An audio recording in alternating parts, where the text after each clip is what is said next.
Son dövrlər cəmiyyətdə əsas diqqət çəkən məsələlərdən biri də ali təhsil almış, lakin ixtisasına uyğun iş tapmaqda çətinlik çəkən gənclərin sayının artmasıdır. Bu, təkcə ölkəmizdə deyil, bir çox inkişaf etmiş və inkişaf etməkdə olan ölkələrdə də müşahidə olunan ümumi tendensiyadır.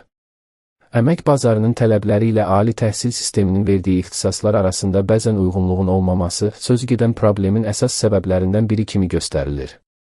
Bu kontekstdə bəzi ixtisasların məzunları digərləri ilə müqayisədə daha çox işsizlik riski, habelə əmək bazarına atılmaqda bir sıra maneələrlə üzləşirlər.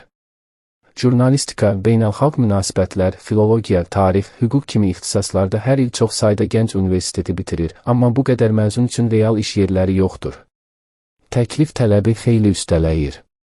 Digər tərəfdən bəzi texniki ixtisaslar üzrə də problem qalır.